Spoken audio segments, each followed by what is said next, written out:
એ વજુભાઈના ઘરના ધામમાં જતા રહ્યા છે. બીજા ઘણા ભક્તો તમારા ગામમાં 10-12 તમે કહો છો એમ ધામમાં ગયા છે. પણ ભગવાનની ઈચ્છા એ આપણું પ્રારબ્ધ. કોઈ પણ વ્યક્તિ ભગવાનની ઈચ્છા વિના કંઈ કરી શકવાને માટે સક્ષમ નથી. માનવ જાણે હું કરું, કરતલ હેતુ જો કોઈ આદરે અધૂરા રહે, હરિત કરે સો હોય. મૃત્યુ થવાનું જ છે ગમે ત્યારે, એને કોઈ રોકી શકનાર જ નથી. આનું નામ જ મૃત્યુલોક છે. આજે કાલે આપણે બધાએ જવાનું છે. પણ મૃત્યુ થતા પહેલા કંઈક એવું કરી લઈએ કે મૃત્યુ સમયે અફસોસ ન રહે. જિંદગીમાં કોઈ દિવસ સારું કામ ન કર્યું હોય અને મૃત્યુ તો આવી જવાનું. જે મહામારીનો કાળ ચાલ્યો તેમાં નાની મોટી ઉંમરના ઘણા લોકો ધામમાં જતા, એમાં આપણો નંબર લાગી જાય કે એને કીધું છે ન લાગે. એ વખતે અફસોસ ન થવો જોઈએ કે હા અચાનક મોત આવીને ઉભરાઈ ગયું, મારે કરવાનું બાકી રહી ગયું. એટલે શાસ્ત્રોમાં એવું લખ્યું છે, હર પળ હર ઘડી અનુસંધાન એવું રાખવું કે આ ઘડીએ આ પળમાં મરી જવાનું છે. એવું હર ઘડી અનુસંધાન રહેતું હોય ને જેને, એ ક્યારેય પણ ભગવાનની આજ્ઞા વિરુદ્ધનો સંકલ્પ નહીં કરે, પાપને માર્ગે પગ નહીં કરે. એમાં અચાનક મહામારીના ઝપાટામાં આપણે આવી જઈએ તો અફસોસ નહીં થાય. કાંઈ વાંધો નહીં, મેં મારું કર્તવ્ય નિભાવી લીધું છે, મારું કામ મેં પૂરું કરી લીધું છે. ભલે મારું મોત થાય, મને એની બીક નથી. મોતથી ન ડરે ને માનજો કે એનું જીવન ચરિતાર્થ થઈ ગયું. આખું જગત મોતથી ડરે છે. મરને સે સબ ડરે, મોરે મન આનંદ. મરવું કોઈને ગમતું જ નથી, ઉંમર ગમે એટલી થઈ હોય. મરને સે સબ જગ ડરે, મોરે મન આનંદ. કબ મિલી હું કબ ભેટી હું પૂર્ણ પરમાનંદ. આખું જગત મૃત્યુથી ડરે છે, પણ મીરા કહે છે મને આનંદ છે. શું કામ આનંદ છે? એમને તો પૂરો ભરોસો હતો, વિશ્વાસ હતો કે મારું મૃત્યુ થશે તો હું ભગવાનના ધામમાં જવાની છું. તો જેને ખબર હોય, વિશ્વાસ હોય કે મૃત્યુ પછી મારું કલ્યાણ થવાનું છે, પરમ પિતા પરમાત્માના ચરણમાં હું જવાનો છું, એને મૃત્યુનો ભય નહીં લાગે. અહીંયા તો કેવું સુખ છે બધાને ખબર છે. અહીંનું એક કઈ સુખ દુઃખ વિનાનું નથી. તમે ગમે તે સુખ જોશો, અનુભવશો, એની પાછળ કંઈ ને કંઈ દુઃખ હશે હશે ને હશે. રંગથી માંડી રાજા સુધી કોઈ પણ વ્યક્તિ સુખ વિના દુઃખ વિના સુખ ભોગવી ન શકે.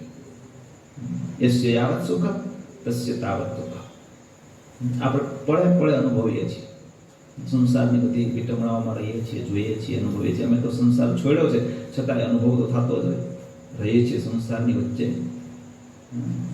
એટલે સારો સંસાર વેદનાથી સભર છે. જ્યાં જો તે કંઈ ને કંઈ આધિ વ્યાધિ ઉપાધિમાં લોકો હેરાન થાય છે.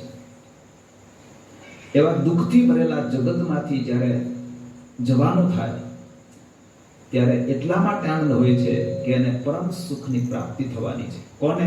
તો કે જેને ભગવાનનું ભજન કર્યું છે એને. મીરા જેવા હોય, નરસિંહ મહેતા જેવા હોય, ધ્રુવ પ્રહલાદ જેવા હોય, દાદા ખાચર પર્વતભાઈ જેવા હોય, મુક્તાનંદ સ્વામી જેવા હોય, લાડુબા જીવબા જેવા હોય, એને મૃત્યુનો ભય નહીં લાગે. જેમ વિદ્યાર્થી બહુ મહેનત કરી હોય તો પરીક્ષાનો ભય નથી લાગતો એને. એ તો થનગનતો હોય, કાલે આવતી હોય તો આજે આવે પરીક્ષા. પણ જેને આખું વર્ષ આટા માર્યા હોય એને પરીક્ષાથી ગભરામણ થશે. એમ જેને જિંદગીમાં કોઈ દિવસ સારું કાર્ય કર્યું ન હોય, ભગવાનનું ભજન કર્યું ન હોય, દાન પુણ્ય ધર્મ પાલન કર્યું ન હોય, દાન પુણ્ય કર્યા ન હોય, એને ડર લાગશે, ભય લાગશે. શું કામ? એને ખબર છે કે મેં કરવાનું બાકી રાખી દીધું, એટલે મોત પછી હું જમપુરીમાં જવાનો છું, એને ભય લાગશે. એટલે વચનામૃતમાં લખ્યું, વિશ્વાસુ, પ્રીતિવાળો, શૂરવીર અને જ્ઞાની, આ 4 જણને મૃત્યુનો ભય ટળી જાય છે. જે વિશ્વાસુ છે, શાસ્ત્રોના વચનમાં તેને પૂરો વિશ્વાસ છે કે એમાં લખ્યું છે સાચું જ છે, એમ જ થાય. તો એમાં તો લખ્યું જ છે કે આ પાપનું ફળ આવું ભોગવવું પડે છે, આ પાપનું ફળ આવું ભોગવવું પડે છે, અનીતિ કરે, અધર્મ કરે, કૂળ કપટ કરે, તેનું ફળ આવું ભોગવવું પડે છે. વિશ્વાસ છે એ પાપને માર્ગે પગ નહીં પડે, કારણ કે એને ખબર છે કે આ ફળ ભોગવવાનું છે. માની લો કે આંખે કહીને ભગવાનના દર્શન કરવાના કહ્યા છે, ન કરીએ, ન જોવાનું જોયા કરીએ, પરનારીને જોયા કરીએ, ટીવી ફિલ્મના ચિત્રો જોયા કરીએ, તો લખ્યું છે શાસ્ત્રોમાં કે એની આંખોમાં લોટાના ધગધગતા સળિયા ભોગાવશે. એ વાતમાં જો વિશ્વાસ આવશે તો એ દ્રષ્ટિ ખરાબ નહીં કરે, ક્યારે આડાવડી નહીં જવા દે, ભગવાનના દર્શન કરશે, સંતના દર્શન કરશે જો વિશ્વાસ હશે તો. નહીં તો જગતમાં તો લક્ષાવધિ મનુષ્યો છે, 700 થી 750 કરોડની વસ્તી છે, 700 થી 750 કરોડની વસ્તી છે આખા વિશ્વમાં. બધાને વિશ્વાસ નથી. એ તો એવું માનતા શાસ્ત્રમાં તો લખ્યું થોડું બધું સાચું હોય, એને કઈ ભય નહીં ટળે મૃત્યુનો.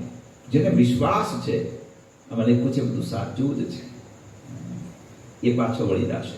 અને જેને જેને વિશ્વાસ આવ્યો એને મોટા મોટા રાજતા છતાંય વનમાં જઈ તપશ્ચર્યા કરવાનું નક્કી કરી લીધું. પૃથ્વીને સોનાથી મટી શકે આવી શક્તિ હતી, સંપત્તિ હતી, વૈભવ વિલાસનો પાર નહોતો, છતાંય ઠેબે મારી નીકળી ગયા, વનની વાતે ચાલ્યા ગયા.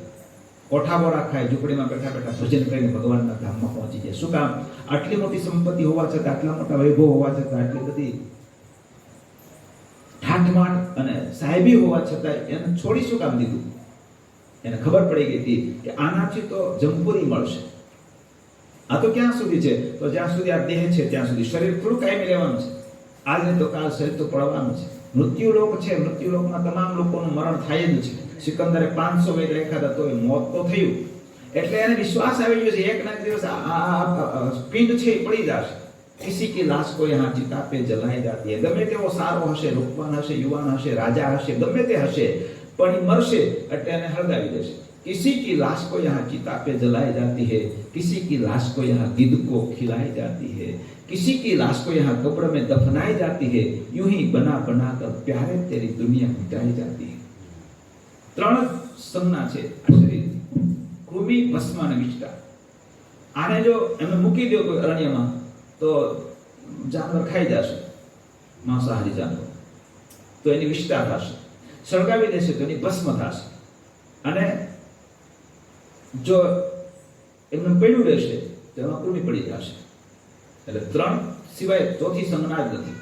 ગમે તેનું શરીર હશે, 3 માંથી એક જ સંજ્ઞા થશે. એટલે એમ ખબર છે કે એક દિવસ મોત આવવાનું છે. તો આ તો ટૂંકી જિંદગીનો મામલો છે, 5-25 વર્ષનો મામલો છે. એ 5-25 વર્ષની સાહેબી માટે, વિષય સુખ માટે, વૈભવ માટે, સત્તા માટે, સંપત્તિ માટે કરોડો કલ્પોની વેદના કોણ વરે? એવો કોણ ગાંડો છે?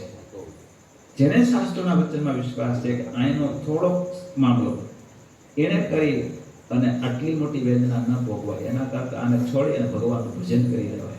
તો થોડા મામલામાં બહુ મોટું ફળ મળે છે. 5-25 વર્ષ સખું ભજન કરી લઈશું તો દિવ્ય ધામની પ્રાપ્તિ થવાની છે. અને નહીં કરીએ અહીંના આ જગતના વિષય સુખમાં આમ દોડ્યા કરશું, ખેંચાણા કરશું, એના માટે પાપ કર્યા કરશું તો કરોડો કલ્પોની જમપુરીની વેદના ઊભી જ છે. એવો જેને વિશ્વાસ આવ્યો છે એ પાછો વળી જશે. હતું જ ને, જળ ભરત નાખી પૃથ્વીનું રાજ હતું, ચિત્રકેતુને હતું, બાચંદને હતું, ગોપીચંદને હતું, ભરતરીને હતું, કેટલા રાજવીઓ થઈ ગયા. તેમ છતાં બધું મૂકી મૂકીને જતા રહ્યા હતા. એને વિશ્વાસ આવી ગયો હતો. તો એનું કલ્યાણ થઈ ગયું. વિશ્વાસ. બીજો પ્રીતિવાળો, જેને અતિશય પ્રીતિ છે પ્રભુના સ્વરૂપમાં. જેવી ગોપીઓની પ્રીતિ હતી, જેવી લાડુબાને જીવુબાને પ્રીતિ હતી, એવી પ્રીતિ થઈ જાય તો એને જગતમાંથી પ્રીતિ તૂટી જવાની. ચિત્ત કી વૃત્તિ એક હે, ચાહે તો હરી में लगाओ या तो विषय में. બેમાંથી એક જ જગ્યાએ ચિત્ત ચોટશે. વિષયમાં રહેશે, જગતમાં રહેશે તો પરમાત્મામાં પ્રીતિ નહીં થાય.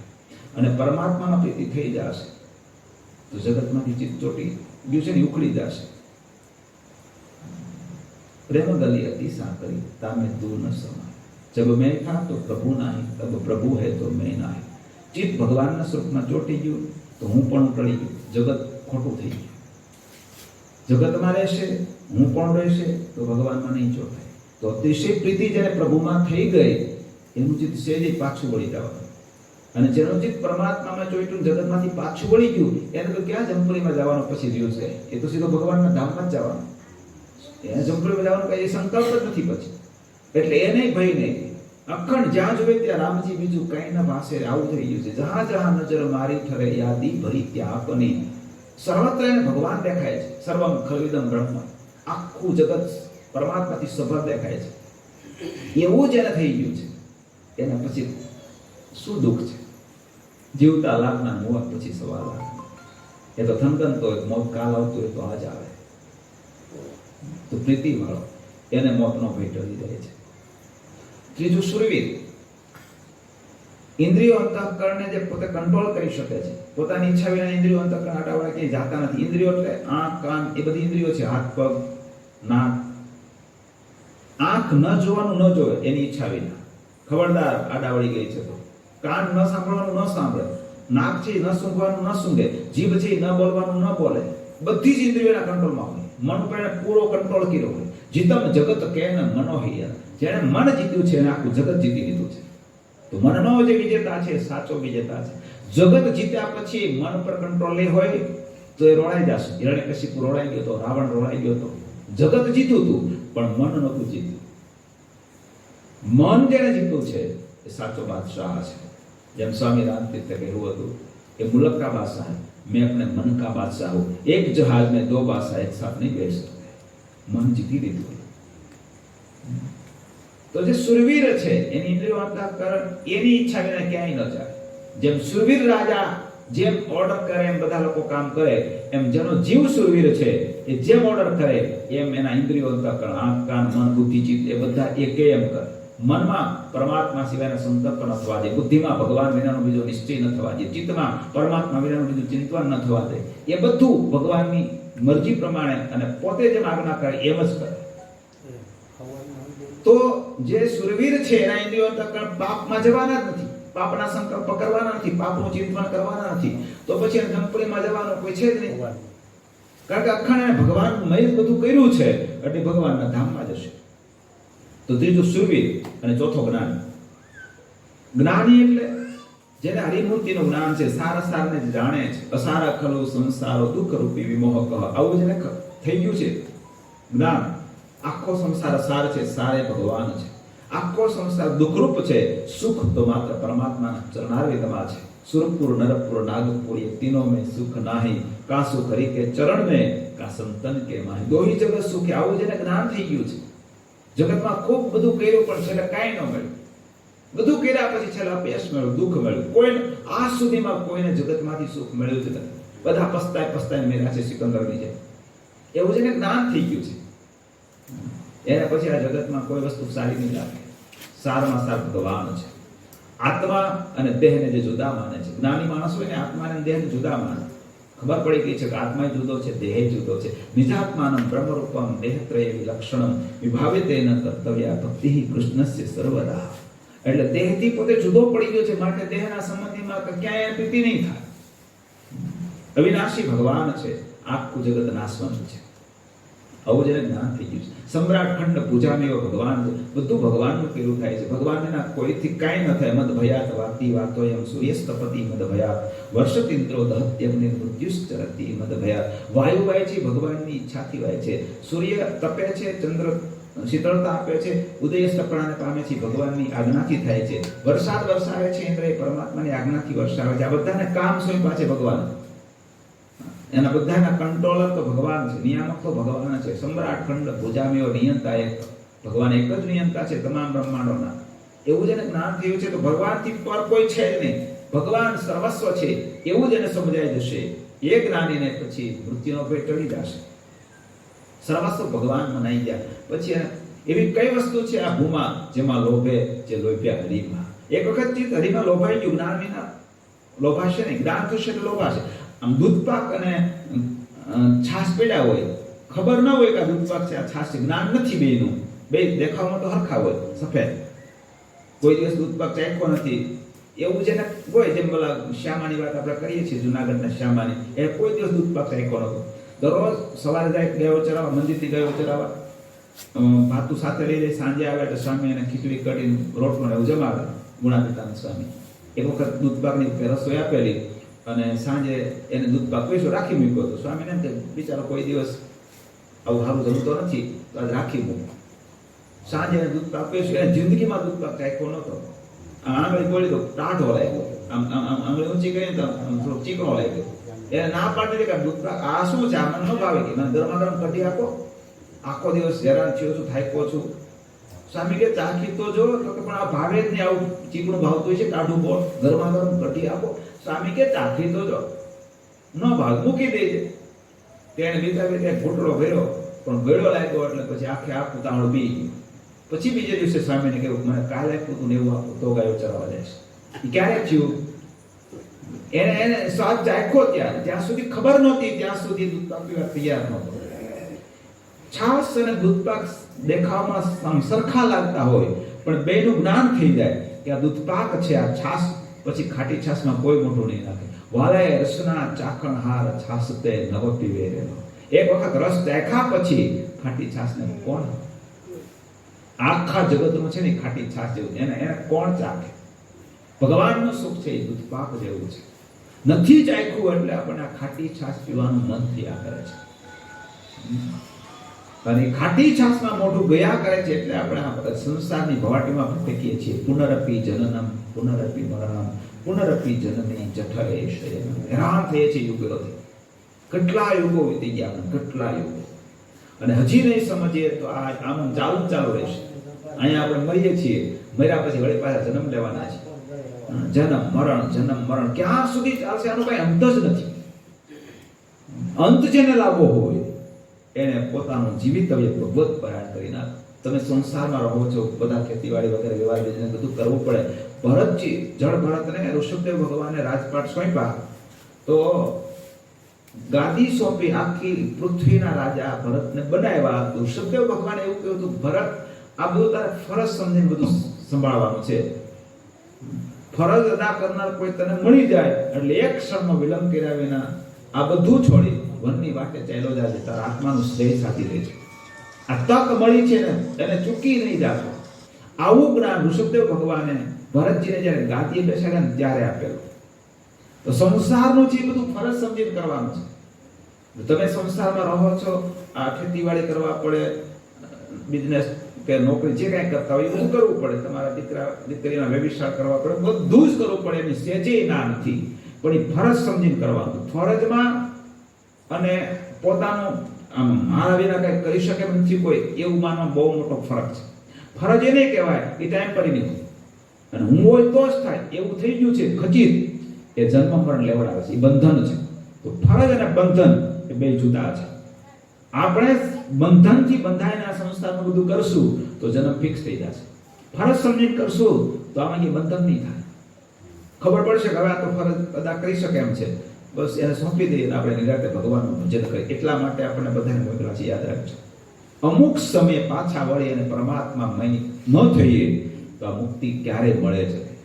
જન્મ મરણથી ક્યારે છૂટીએ? ક્યારે? અને ન છૂટીએ જન્મ મરણથી તો આવડો મોટો ફેરો આપણને મેળો છે, ઠાકોરજી આપ્યો છે કૃપા કરીને મનુષ્ય દેહનો. એ ફેલ જાય. અબજોની સંપત્તિ આપતા મનુષ્ય દેહ ન મળે, ભારત વર્ષમાં તો ન જ મળે, સત્સંગમાં તો ન જ મળે. એ બધું મળ્યું છે.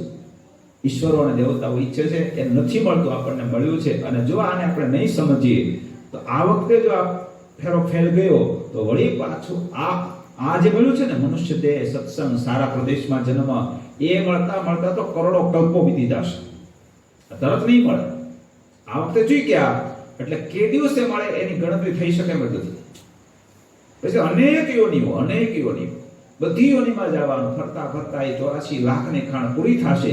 તે દિવસે વળી પાછો મનુષ્ય દેહ મળશે, પણ ક્યાં મળે કોને ખબર? અને ન મળે આ યુગમાં. તમે આખા વિશ્વમાં દ્રષ્ટિ કરો, જેને આ સત્સંગ નથી મળ્યો, આ સારા પ્રદેશમાં જન્મ નથી મળ્યો, પાકિસ્તાનમાં, કઝાકસ્તાનમાં, દુબઈમાં વગેરે પશ્ચિમી ઘણા દેશો છે, એમાં ક્યાંક જેને જન્મ મળ્યો છે એ કોણ યત્ન કરે છે ભગવાનનું ભજન કરીને આત્માના શરીર માટેનું? ક્યાંય કોઈને ખબર નથી કે શું ધર્મ, શું જ્ઞાન, શું વૈરાગ્ય, શું ભક્તિ, શું ભગવાન, કાંઈ ખબર જ નથી. કોઈ મર્યાદા નથી, કોઈ સંસ્કૃતિ, કાંઈ નથી. એ માત્ર આયા જ છે. એટલે આ વખતે ચૂક્યા તો બહુ મોટી ખોટ જશે. એટલે આ બધું સંસારનું જે દેખાય છે એ નાશવંત છે. એ તો એક કર્મ સંબંધે બધું ભેળું થયું છે. બધું જ પ્રારબ્ધ કર્માદિનો દેહોસ્તિ વે સર્વદેહીન. બધા કર્મ સંબંધે ભેળા થાય છે. કર્મ સંબંધ પૂરો થાય છે તો બધા વિખૂટા પડી જાય છે. બૈરા, છોકરા, જે કાંઈ પરિવારજનો હોય છે એ બધા કર્મ સંબંધે ભેળા થાય છે. કોઈ લેણિયાત આવ્યા હોય છે, કોઈ દેણદાર આવ્યા હોય છે, વગેરે વગેરે કારણે એકબીજાને ત્યાં જન્મ થાય છે. અને એનો સમય પૂરો થાય, લેણું ચૂકવાઈ જાય, દેણું વગેરે થઈ જાય, કામ પૂરું એટલે સૌ પોતપોતાના સ્થાને કે જતા રહે છે. ભગવાનનું ભજન કર્યું, ભગવાનના ધામમાં જાય છે. ભજન ન કર્યું હોય તેના કર્મ પ્રમાણે ફળ એને પાછું મળે છે. બીજો જન્મ ગમે તેમ આપે છે, પછી જેવા કર્મ એવું ફળ મળે છે. કર્મ કિયેગા ફલ દેગા ભગવાન, એ પિતા કા જ્ઞાન. જેવા કર્મ કરશો એવું ફળ મળશે. ખરાબ કર્મનું ફળ ક્યારેય સારું ન મળે, અને સારું કર્મ કર્યું છે તેનું ફળ સારું મળશે. કરેલું ક્યારેય ફેલ જાતું જ નથી. દાન પુણ્ય કરતા હોય, કોઈ ભગવાનનું ભજન કરતા હોય, આપણા દેશના 4 સૂત્રો છે સંસ્કૃતિના, એ સૂત્ર પ્રમાણે કોઈ જીવન જીવતા હોય તો એ સુખી જ થાય, એની પેઢીઓ સુખી થાય. અતિથિ દેવો ભવ, પિતૃ દેવો ભવ, માતૃ દેવો ભવ, આચાર્ય દેવો ભવ. આ સૂત્રોને જે ચરિતાર્થ કરતા હોય એની જિંદગીમાં નહીં, એની પેઢીઓમાં ક્યારેય દુઃખ ના આવે. ઘણા લોકો છે કે ખૂબ સુખી છે, ખૂબ સંપત્તિમાન છે, બધી રીતે કેપેબલ છે, બધું સારું હોય છે, નિરોગી શરીર હોય, સારા શરીર હોય. એનું કારણ શું? એના પૂર્વના સુકૃત, એના બાપ દાદાએ કરેલા સુકૃત. અને ઘણા લોકો ગમે એટલી મહેનત કરે તેમ છતાં દુઃખ જ આવ્યા કરતા હોય. એનું કારણ શું? એના દુષ્કૃત. સુકૃત દુષ્કૃતને આધારે ભગવાન એને એવું ફળ આપતા હોય છે. ભગવાનના અંતરમાં કોઈના વિશે ભેદભાવ નથી, વિષમ દ્રષ્ટિ નથી, પણ એના કર્મ પ્રમાણે ફળ આપે છે. જો બધાને એક સરખું જ ફળ આપે તો પાપ કરે પુણ્ય કરે એનો મિનિંગ શું? પાપ અને પુણ્યનું ફળ બતાવ્યું છે શાસ્ત્રોમાં. વિશ્વાસ રાખી અને પાપને છોડશે, પુણ્ય કાર્ય કરશે તો ઠાકોરજી એને સારું ફળ આપશે. પણ એ વિશ્વાસ નહીં રાખે, ગમે એમ દોડશે, ગમે એમ વર્તશે તો એને ફળ ભોગવવું પડશે. એટલે જ એને સત્સંગ મેળો છે એના જેવો ભાગ્યશાળી આખા બ્રહ્માંડમાં કોઈ નથી. આવું એટલે કહેવું છે. શું કામ? સત્સંગ મેળો છે એટલે એને વિશ્વાસપૂર્વક એ વાત ખચિત થઈ જાય છે કે આ ન કરાય, આ કરાય. અને ન કરવાનું ન કરે, કરવાનું કરે, એ સુખી થાય, એની પેઢીઓ સુખી થાય. તમે દ્રષ્ટિ કરશો તો ખ્યાલ આવશે. જે ભગવાનનું ભજન કરે છે, આજ્ઞા પ્રમાણે જીવન જીવે છે, અંતરથી સુખી હોય, એની પેઢીઓમાં સંસ્કાર રહેશે, બધું રહેશે. બાકી તો કર્મના ફળ એ તો ભોગવવા જ પડે છે. કોણ ભોગવી દે? તો આખો સંસાર પ્રારબ્ધ કર્મને આધારે ચાલે છે, દેણ ઉપર ચાલે છે. એમાં બધા આવે છે, જાય છે. સંસાર છે ને ટ્રેન છે. ટ્રેનમાં મુસાફરો બેસે, 2-4 કલાકની મુસાફરી હોય તો એકબીજાની સાથે કોન્ટેક્ટ થાય એટલે થોડી મિત્રાચારી થઈ જાય, ઘણા નાસ્તા પાણી કરે, વાતોચીતો કરે. સ્ટેશન આવે એટલે બાય બાય કરતા ઉતરી જાય, પછી કોઈને કઈ લેવા દેવા નથી હોતી. એ તો ગયા, એનું સ્ટેશન આવી ગયું. એમાં સંસારની ટ્રેનમાં હું તમે બધા બેઠા છીએ, જેનું સ્ટેશન જ્યારે આવશે ત્યારે આ ટ્રેનમાંથી ઉતરી જશે. બધાના સ્ટેશન આવવાના છે, કોઈનું વહેલું આવશે, કોઈનું મોડું આવશે, પણ બધાના સ્ટેશન આવવાના છે. કોઈ કાયમીના માટે ટ્રેનમાં બેસી નથી રહેવાનું. એમ આ સંસારની ટ્રેનમાં આપણે બધા બેઠા છીએ. આજની તો આપણા બધાના સ્ટેશન આવવાના જ છે. સ્ટેશન આવે એ પહેલા કંઈક એવું કરી લઈએ કે જિંદગીમાં આપણે અફસોસ ન થાય, મારે કરવાનું કામ પૂરું કરી લીધું છે. ભગવાન કાલ આવતા હોય તો આજ આવે, મને સહેજે ફિકર નથી, આઈ એમ રેડી, હું તૈયાર છું, એવું થઈ જાય તો આ જે મળ્યું છે ખરેખર ચરિતાર્થ થઈ જાય. તો મનુષ્યનું શરીર બહુ કિંમતી છે. એ મનુષ્ય શરીરે કરી અને ભગવાનનું ભજન કરવા માટે પ્રયત્નશીલ થાવ, અને એના માટે કંઈક ઉપકરણ જોઈએ. એમને તો થતું નથી. અવલંબન વિના તો કોણ કરી શકે કંઈ પણ. વહેલાને આધાર ચડવું છે પણ વાળનો આધાર મળશે તો ચડી શકશે. એમ હરેકને સુખી જ થવું છે, કોઈ દુઃખી થવા ઈચ્છતા જ નથી હોતા. એટલે તો આપણે તીર્થયાત્રાઓમાં જાય છે, ભજન સ્મરણ, મંદિરો, દેવાલયો વગેરેની સેવા બધું કરે છે. આસ્તિકતા ખૂબ છે, શ્રદ્ધાઈશ છે, બધું સારું છે. એટલે એ છે એ તો બતાવે છે આપણને મુક્ષતા તો પડી છે, સુખી થવાની ઈચ્છા તો છે, નહીતર કોણ આવું કરે? એટલે સુખી થવાની ઈચ્છા છે, પણ સત્સંગ વિના એ સુખ કેમ મળે એનું જ્ઞાન નહીં થાય. બીનું સત્સંગ વિવેક ન હોય.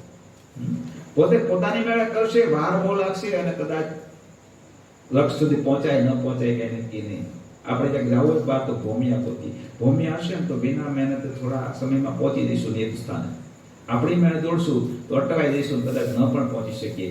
એમ ભગવાનને પામવા માટે ભગવાને સંતોને ભૂમિયા રાખ્યા છે, જે ભગવાનના સ્વરૂપનું જ્ઞાન ધરાવે છે, જેને પરમાત્મા સુધી પહોંચવાની કડી મળી ગઈ છે. આમ કરવાથી સહેલાઈથી ટૂંકા સમયમાં ભગવાન સુધી પહોંચી શકાશે. એ ભૌમિયા છે, એને પકડી અને એ જે માર્ગદર્શન કરશે એ પ્રમાણે ચાલીશું એટલે થોડા સમયમાં બહુ મોટી પ્રાપ્તિ કરી લઈશું. એટલા માટે ભગવાન સંતોની ફોજ લેવા હતા, અને યુગોથી આ દેશમાં સંતોનું વિચરણ શરૂ રહ્યું છે. નારદજી અનેકને સત્સંગ કરાવી ભગવાનને શરણે કરી દીધા હતા. પ્રહલાદજીને સત્સંગ કરાવનારા કોણ હતા? નારદજી. ધ્રુવને સાચો રાહ બતાવનારા કોણ હતા? નારદજી. વાલિયાને વાલિયામાંથી વાલ્મીકી ઋષિ બનાવનારા કોણ હતા? નારદજી. ચિત્રકેતુને આવડું મોટું પૃથ્વીનું રાજ્ય હતું એમાંથી છોડાવી અને ભગવાનને શરણે કરનારા કોણ હતા? નારદજી. ચિત્રકેતુને નારદજીએ પ્રિયવ્રત આવા મોટા રાજા હતા એને બધાને નારદજીએ સત્સંગ કરાવ્યો. દક્ષના 11,000 પુત્રોને નારદજીએ વૈરાગ ચડાવી અને ભગવાનને શરણે કરી દીધા. ખબર હતી નારદજીને કે આને સાચું જ્ઞાન આપીશ તો મુમુક્ષુતા તો પડી છે. પૃથ્વીમાં બીજ તો પડ્યા છે, પાણીની જરૂર છે, પાણી પાઈશું એટલે ઉગી નીકળશે. એ મુમુક્ષુતા તો પડી છે. અને સત્સંગનું પાણી પાઈ દઈશું એટલે જરૂર ફળ મળશે. ફળ મળ્યા. તો સંતોના હૃદયમાં, નારદજીના હૃદયમાં દયા હતી કે મારે ગમે તેમ કરે આ લોકોને શ્રેષ્ઠ સુખના ભોગતા બનાવવા છે. આપણે જે સુખ ભોગવીએ છીએ, માણીએ છીએ, એ સુખ હરેક વ્યક્તિ ભોગવી શકે, માણી શકે. એવા ભાવથી નારદજીએ પરમાર્થની ભાવનાથી સત્સંગ કરાવી અનેકને પરમાત્માને શરણે કરી દીધા. નારદજીને ક્યાં ચૂંટણી લડવી હતી? એને ક્યાં એની પાસેથી કંઈ જોતું હતું? એ તો ફેરા કરતા હતા, પણ અંતરમાં ભાવના પરમાર્થની હતી. મને જે તત્વ મળ્યું છે એ તત્વ હરેકને મળે. સંસાર કગડા જેવો છે, દુઃખનો દરિયો છે, એમાંથી પાછો વળી જાય જીવ અને પરમાત્માના ચરણમાં પહોંચી જશે. યુગોની ભટકણ ટળી જશે. દુઃખો ખૂબ ભોગવા છે, એમાંથી એને મુક્તિ મળી જશે. એટલા માટે વાતો કરી ગમે તે રીતે સત્સંગ કરાવી દે છે, સારા સાધને સમજાવી દે છે. તો સંતોનું કર્તવ્ય છે જીવને સાચો માર્ગ બતાવો. એની પાસે જ જાય, એની વાતમાં જે વિશ્વાસ રાખે, એની સાથે સ્નેહ રાખે. પ્રસંગ મજરમ પાશ્ચમાત્મન કપિલ ગીતા કવયો વિદુહુ સૈવ સાધુ સુકૃતો મોક્ષ દ્વારા પાવૃતમ.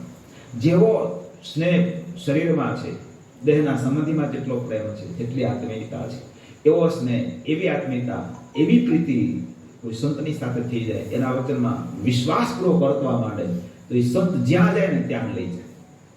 એના આડાળો નહીં થાય. શિવલાલ શેઠ નવલખા શેઠ હતા ભગવાન સ્વામિનારાયણના સમયમાં. નવલખા એ વખતમાં અત્યારે કેટલા અબજો રૂપિયા થાય. મોટા મોટા શેઠ, ભગાદોશીના દીકરા, બોટાદના શેઠ. પણ ગુણાતીતાનંદ સ્વામીની જીભ વળે અને શિવલાલનું શરીર વળે. બીજો સંકલ્પ ન વળે. ભર સભામાં કટકો મોઢામાં નાખો, સોપાયો, કડનારો અવાજ થયો અને સ્વામી બોલ્યા, કૂતરાને હાડકું કોણ કવડે છે? તુરંત ઉભા થયા, ઓગળા કરી આવીને બેસી ગયા. સ્વામી આપણે મારી ભૂલ બતાવી. ત્યારથી કટકો છોડી દીધો. બીજું કઈ નહોતા ખાતા, સોપાનો કટકો ખાતા, એ છોડ્યો. સ્વામીના વચનમાં વિશ્વાસ, બોલે એમ જ કરે. અને એને કારણે શિવલાલભાઈ નાની ઉંમરમાં ભગવાનના ધામમાં પહોંચી ગયા. સ્વામી ભયાત્માનંદ સ્વામીની સેવા કરીને મને આ તેડી જાતો, અને સ્વામી તેડી ગયા. નાની 29 વર્ષની ઉંમરે પરમ પદના અધિકારી બની ગયા. યુગો વીતી જાય તેમ છતાં જે પદ ન મળી, 29 વર્ષની ભર યુવાની મળી ગઈ. શું કામ? ગુણાતીતાનંદ સ્વામીના વચનમાં વિશ્વાસ હતો એટલે. આમ જોઈએ તો ધામ બહુ અઘરું છે, અને જો વિશ્વાસપૂર્વક વચનમાં વર્તવા માંડીએ તો એકદમ ઈજી છે. ટકેશ્વર કલ્યાણ કર્યું છે આજે ઠાકોરજી. યુગો વીતી જાય. ધ્રુવને 6 મહિના ભગવાને દર્શન આપ્યા. અર્જુને ભગવાનને કહ્યું, પ્રભુ આપે અન્યાય કેમ કર્યો?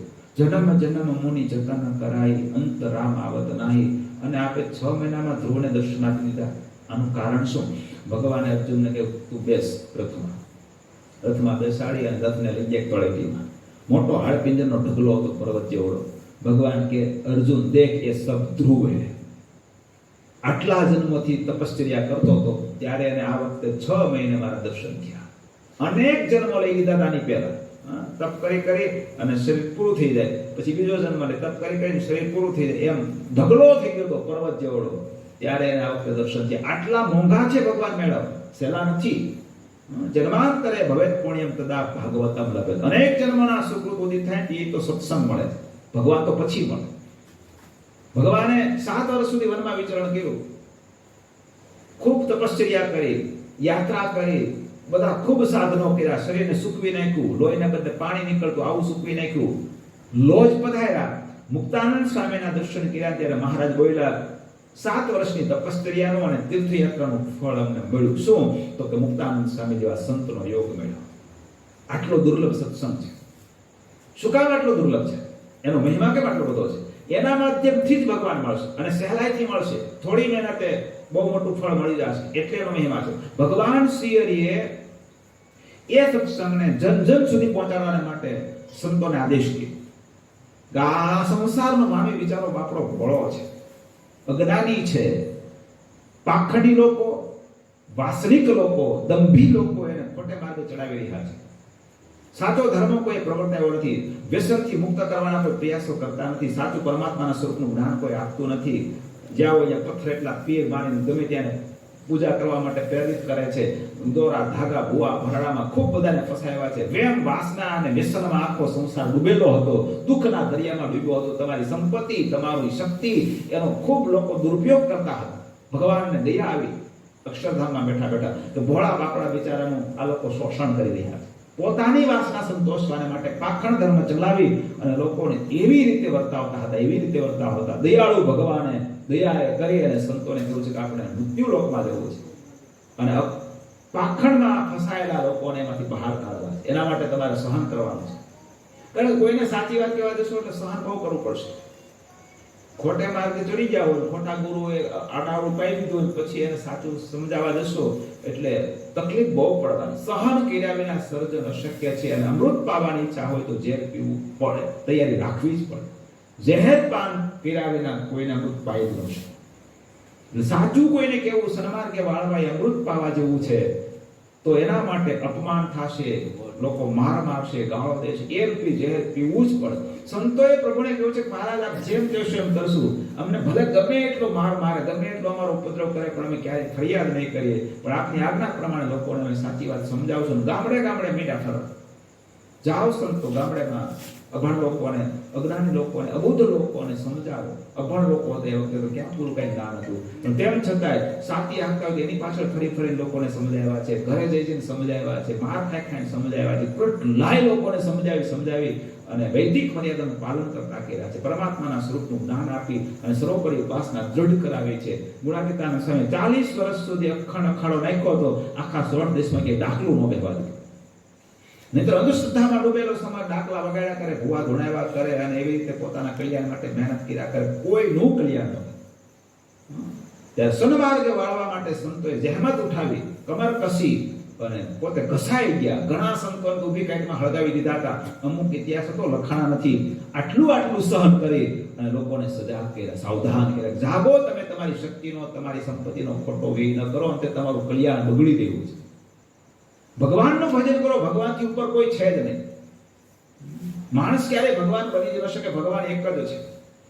એકેશ્વરવાદ ભગવાને સ્થાપિત કર્યો સંતોના માધ્યમથી અને વૈદિક મર્યાદા એ જ જીવન છે.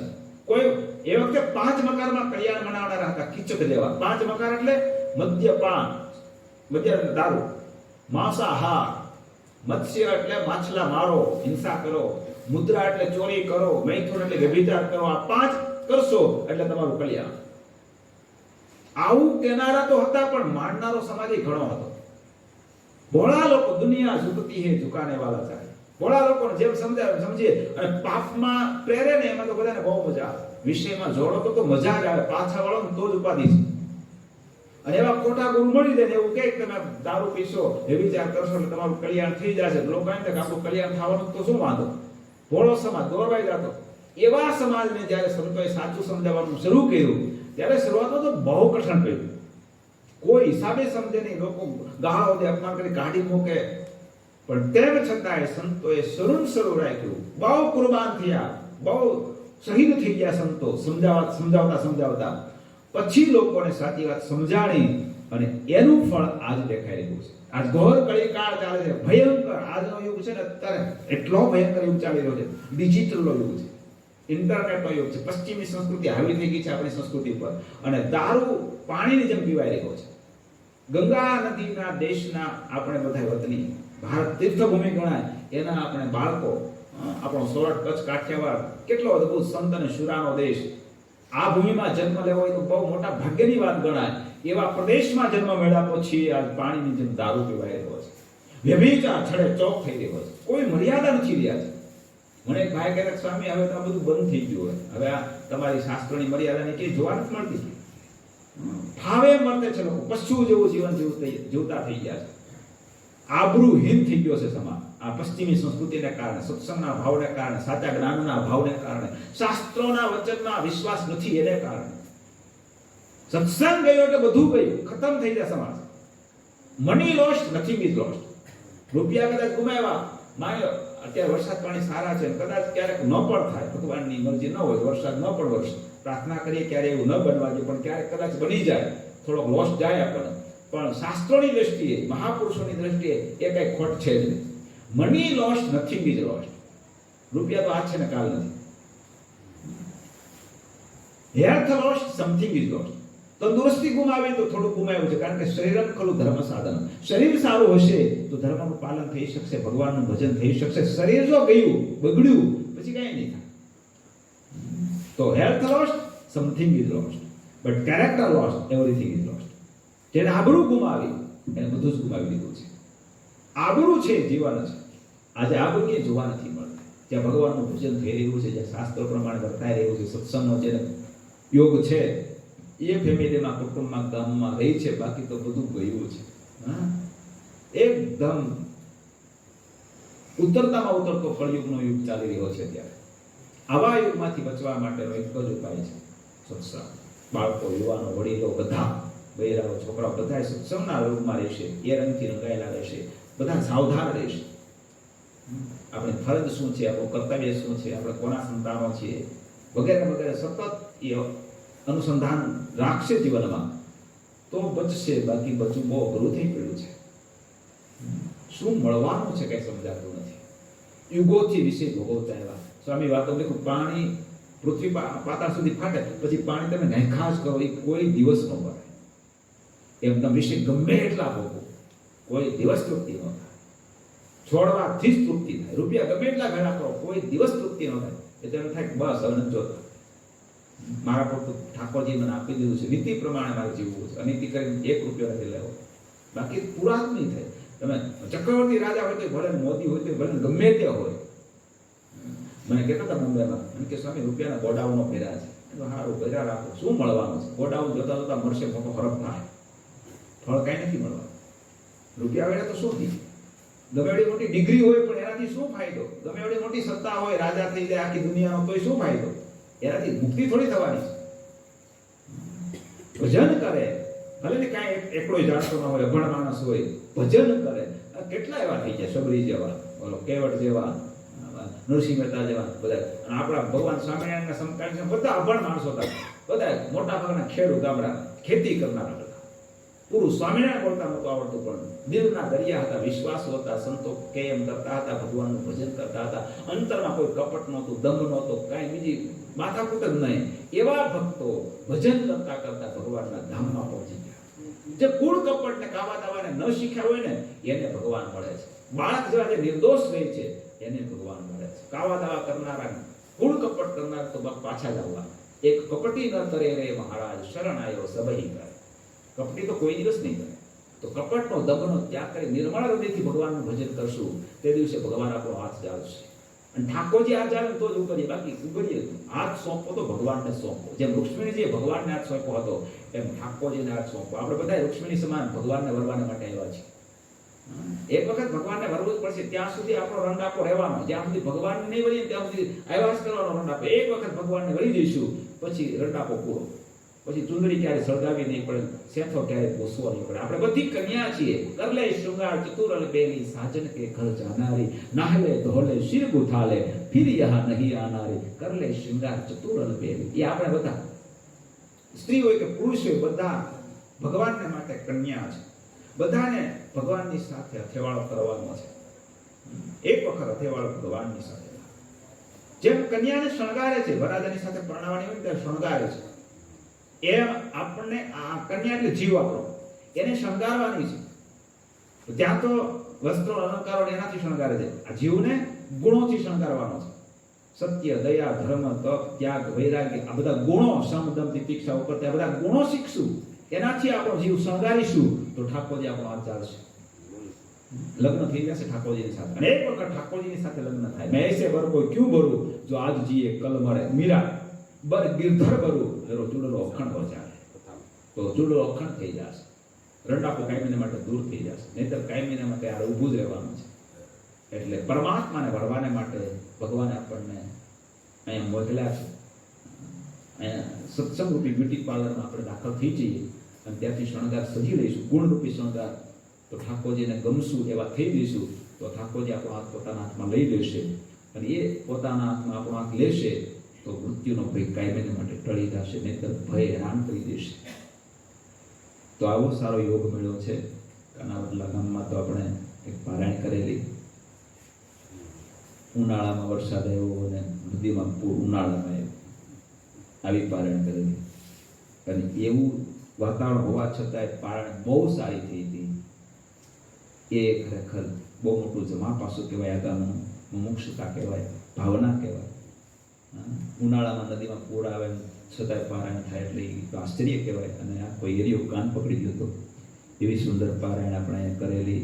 એમાં તમે બધાએ ખૂબ મહેનત કરેલી, તન મન ધનથી સેવા કરેલી. ઉજુભાઈના પરિવારે, બીજા બધા ભક્તો, અર્શુભાઈ આદિ બધા ભક્તોએ ખૂબ જહેમત ઉઠાવીને આયોજન કર્યું હતું. અને ત્યાર પછી આપણે 2-4 વખત એના માટે મળ્યા હતા. કંઈક મંદિરનું આયોજન થાય એના માટે આપણે તૈયારીઓ કરતા હતા. મંદિર થાય ભગવાનની કૃપાથી તો શું આ ટાઈમ માટે જળવાઈ રહીએ. બધામાં સત્સંગના પિયુષ જો એમને રહેશે તો એ પિયુષે કરી અને એક દિવસ વટવૃક્ષ બનશે સંસ્કારોનું, અને એનાથી શીતળ છાંયો મળશે આખા ગામને, ફેમિલીને, બધાને. અને એ આપણું જીવન છે. એ વિના તો જીવન ઝેર બનતા વાર નથી લાગતી. આજના વાતાવરણને કારણે નજર સામે તમન્નાનું પતન જોયું નથી જાતું, અને ખીલ્યા પહેલા ખરી જતું સુમન જોયું નથી જાતું. એવા તો કેટલાય સુમન યાની ફૂલ ખીલા પહેલા યાની યુવાની એવા પહેલા કરમાઈ ગયા છે, મેં જોયા છે. આડા આવડે રસ્તે ચડી જાય છે ને પછી યુવાન નથી થતો, એની પહેલા કરમાઈ જાય છે. પછી એને આપણે કહી નહીં શકીએ, આપણે સહન નહીં કરી શકીએ. એટલે એવું ન થાય. હું કાયમીને માટે કહેતો રહ્યો છું કે જે ગામમાં જઈએ કથા કરવા માટે, પછી નાની કથા હોય, 1 દિવસની હોય કે મોટી હોય, પણ જ્યાં અમે જઈએ ત્યાં એ ગામને અમે કોઈ હિસાબે આવા દુઃખમાં ન ડૂબે એવા પ્રયાસો કરતા હોઈએ છીએ. એ ગામને અમે અમારું માનીએ છીએ ને એવું થાય કે આ આપણું કુટુંબ છે, આ કુટુંબના કોઈ સભ્યો આવા દુઃખના દરિયામાં ન ડૂબી જાય. કોઈ માતા પિતાને, કોઈ પેરેન્ટ્સને પોતાના બાળકોનું જીવન જોઈને અંતરમાં વેદના ન થાય. એવું થાય તો બહુ સારું. નહીંતર પેરેન્ટ્સની સામે એનું બાળક અવળે માર્ગે ચડી ગયું હોય પછી એનું પતન થતું હોય, મા બાપથી જોવાતું ન હોય તો દુઃખ અમને થાય. એટલે અમે જ્યાં જઈએ ત્યાં એવું હંમેશા ઈચ્છતા હોઈએ છીએ કે દરેક ગામના બાળકો સારું જીવન જીવનારા થાય, દિવ્ય જીવન જીવનારા થાય, જેનું જીવન જોઈને મા બાપને અંતરમાં હાશકારો થાય, છાતી ગજગજ ફૂલે, એવું સુંદર નિર્માણ થાય બાળકોના જીવનનું. અને આખા ગામના બાળકોનું જીવન એવું દિવ્ય બને. તો આજકાલ કાનાવડલા આવ્યા છે એટલે કાનાવડલા ખરેખર એક પ્રેરણાદાયી ગામ બની જાય. જીવન કોને કહેવાય જોવું તો હાલો કાનાવડલામાં એવું બની જાય. બાળકો છે ને ભવિષ્યનો ભારત છે.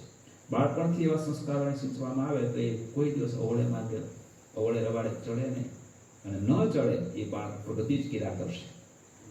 બાળક માયકાંગલો ન હોવો જોઈએ, એ પ્રગતિશીલ હોવો જોઈએ, બુદ્ધિશાળી હોવો જોઈએ, આગળ વધતો હોવો જોઈએ, અભ્યાસે ખૂબ કરે, બિઝનેસમાં ખૂબ આગળ વધે, દેશ વિદેશમાં જાય, બધું સારું, પણ સંસ્કારો લઈને નામ રોશન કરે ગામનું, કુટુંબનું, પરિવારનું, સંપ્રદાયનું, ગુરુનું. એવું એનું જીવન બને. એવું અમે કાયમીને માટે ઈચ્છતા હોઈએ છીએ. તો આજે અહીંયા આવ્યા છીએ તો શ્રદ્ધાંજલિ સભા ગણાય. જોકે ટાઈમ ઘણો થઈ ગયો શ્રદ્ધાંજલિ સભાને, પણ છતાંય ત્યાર પછી થઈ નહોતી એટલે આપણે આ શ્રદ્ધાંજલિ સભા બેઠા છીએ એવું જ માનીએ. વિજુભાઈના ધર્મપત્નીની શ્રદ્ધાંજલિ સભામાં બેઠા છીએ. પહેલાં તો ભગવાનને પ્રાર્થના કરીએ કે એમના આત્માને ભગવાન ખૂબ સુખી કરે. એ તો જે કોરોના મહામારીના કાળમાં ઝપાટામાં આવી ગયા છે એટલે પણ હવે જે થયું તે પણ ભગવાન દયાળુ છે, એમને સુખી કરે. અને એ ગયા છે. કોઈ પણ વ્યક્તિની વિદાય થાય પરિવારમાંથી એટલે દુઃખ થાય, સહજ છે. પિતાનો ખંભો અને માની ગોદી ક્યારેય ભૂલાતી જ નથી હોતી. એ પરિવારની લાગણી છે, અને એ લાગણીના કારણે આ લોકના સંબંધ પ્રમાણે વેદના રહેવાની, એ વેદના સહન કરવાની ભગવાન પરિવારજનોને શક્તિ આપે, ધીરજ આપે, અને ખામી જે ખોટ પડી છે એ ખોટ ભગવાન પૂરી દે એવી કૃપા વર્ષાવે. ખામી પડે છે એ ભોગવવી પડે છે, પણ પરમાત્માનું શરણ હશે, ભગવાનનું ભજન કરતા રહીશું, પ્રાર્થના કરશું તો ખામી ખોટ ગમે દ્વારા ભગવાન પૂરી દેતા હોય છે. અને આપણને અંતમાં વેદના થતી હોય, વેદનાને પણ ભગવાન જ શક્તિ આપીને સહન કરાવતા હોય છે. કોણ આપે બીજું શક્તિ? ભગવાન શક્તિ આપે તો સહન થાય, ભગવાન ખામી પૂરે તો એ ખામી પૂરાતી હોય છે. માણસથી કાંઈ થતું નથી. એટલે આપણે બધા પરમાત્માને શરણે રહીએ, એમાં જ આપણા બધાનું ભલું થાય છે, ભલું જ થશે. અને કાયમીના માટે ભગવાનને શરણે રહેવું એવું અંતરથી નક્કી જ કરી નાખવું. એટલે ઠાકોરજી કરતા હતા છે એનો આશરો આપણે પેલો છે, તો ભગવાન આપણને આ લોકમાં સુખી કરશે, પરલોકમાં સુખી કરશે. ભગવાન દુઃખ આપીને એટલે સુખી કરવા માંગતા હોય છે, કારણ કે પ્રભુની દૃષ્ટિ આત્માની સામે હોય છે. ભગવાનને એમ થાય કે હું બહુ સુખી કરીશ, આ લોકનું બહુ આપીશ તો મને ભૂલી જશે, મારું ભજન નહીં કરે, તો અંતે એને જમપુરીમાં જવું પડશે. એવું ન થાય એટલે આ લોકોનું થોડું ઘણું દુઃખ આપીને પાછા વાળશે અને ભગવાનના સ્વરૂપમાં કેમ વૃત્તિ ચોટે એવા પ્રયાસ કરશે, જેથી કરીને દેહ ત્યાગ કર્યા પછી અલૌકિક ધામના સુખની પ્રાપ્તિ થઈ શકે. તો ભગવાન દુઃખ આપીને સુખી કરવા માંગતા હોય છે. ભગવાન આપણને દુઃખી રાખે, સુખી રાખે, પણ આપણે તો પ્રભુનો પ્રસાદ માની સુખ દુઃખમાં સમભાવના રાખી અને એ સહન કરી લેવાનું, એને સ્વીકારી લેવાનું. અને એવું કરશું, ભગવાનની મરજી પ્રમાણે વર્તીશું, તો ઠાકોરજી એ ગમે તે રીતે આપણને ખોટ ખામી પડી હોય એ પૂરી દેતા હોય છે. તો આજના દિવસે ભગવાનના ચરણમાં પ્રાર્થના કરું કે એમને સુખી કરે, પરિવારજનોને ધીરજ આપે અને ખામી ખોટ છે એ પૂરી દે, એ ભગવાનના ચરણમાં પ્રાર્થના કરું છું. બધા ભક્તો ખૂબ સત્સંગમાં પ્યાસુ છો અને મહેનતુ છો, ખેડૂતો છો. અત્યારે મોસમનો સમય છે અને વરસાદ ટાઈમે ટાઈમે થયા કરે છે, આગળ પાછળ વધુ ઓછો થતો હોય, પણ ભગવાન બધાનું સારું કરે અને બધાને પોતપોતાની કેપેસિટી પ્રમાણે બધું ભગવાન આપી દે, એવી રીતે ભગવાનના ચરણમાં પ્રાર્થના કરું છું. અહીંયા તમારા ગામમાં મંદિર બાંધવાનો સંકલ્પ છે, એ ભગવાન એનો પૂરો કરે, એ રીતે ભગવાનના ચરણમાં પ્રાર્થના કરું છું. કાયમને માટે સત્સંગના પિયુષ એમના જળવાઈ રહે અને બધા લોકો સત્સંગના રંગથી રંગાયેલા રહે, ગામમાં ખૂબ બધા એકતાથી જીવન જીવે, ગામમાં ક્યારેય કોઈ બદીઓ આવે નહીં, પ્રવેશી ન શકે, બધી યુવા શક્તિ જાગૃત થાય અને બદીઓની સામે કમર કસે. કુસંગ આ બધું આપણા જીવનને, કુટુંબને, ગામને બરબાદ કરનારા છે. એટલે એવો કુસંગ ક્યારેય ન પ્રવેશે. આખું ગામ એક બની ભગવાનને રાખી અને પોતપોતાના ધંધા બિઝનેસ કરી અને ખૂબ પ્રગતિ કરે, એવી ભગવાન સૌ કોઈને સમજણ આપે, એવી પ્રભુના ચરણમાં પ્રાર્થના કરી અને મારી વાણીને વિરામ આપું છું. બોલો સ્વામિનારાયણ ભગવાનની.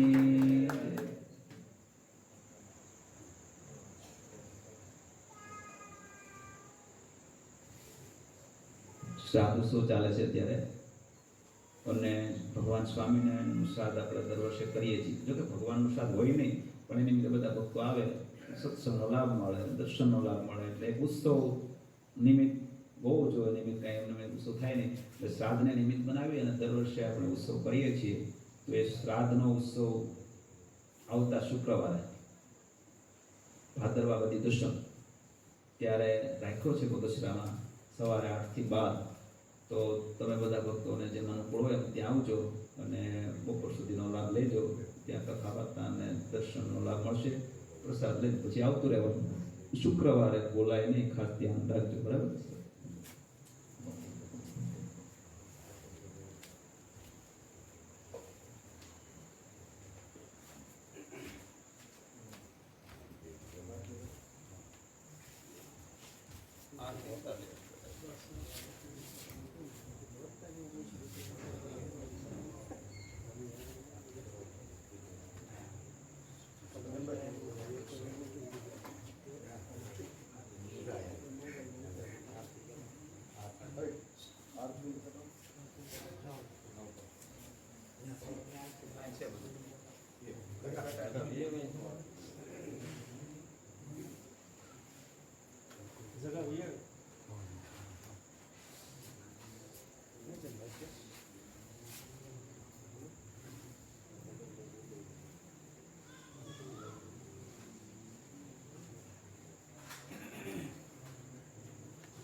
જય સદગુરુ સ્વામી સહજાનંદ દયાળુ સહજાનંદ દયાળુ બળવંત ગૌનમી ચરણ સરોજ તમારા કરજોડી પ્રભુ વંદો કરજોડી ચરણે શીશ ધરાવે ચરણે શીશ ધરાવે રાખ્યા તોડી નારાયણ નિજ કુળ તનુ ધારે પ્રભુ નિજ કુળ તનુ ધારે પતિત ઉદ્ધાર્યા પામર પતિત ઉદ્ધાર્યા ગણિત નર નારી નિત્ય નિત્ય નવતમ લીલા કરતા વિનાશી કરતા વિનાશી અડસઠ તીરથ શરણે અડસઠ તીરથ શરણે કોટી દયા કાશી પુરુષોત્તમ મુજે દર્શન કરશે મુજે દર્શન કરશે કાળ પરમથી છૂટી કાળ પરમથી છૂટી તુમ સહિત કરશે આયોધર કરુણા નિધિ કરુણા ભોગી હરે કરુણા ભોગી મુક્તાનંદ કહે મુક્તિ મુક્તાનંદ કહે મુક્તિ સુગમ કરી સીધી કહો જય સદગુરુ સહજાનંદ સ્વામી મહારાજ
મંગળવારે બપોર પછી પધરામણી માટે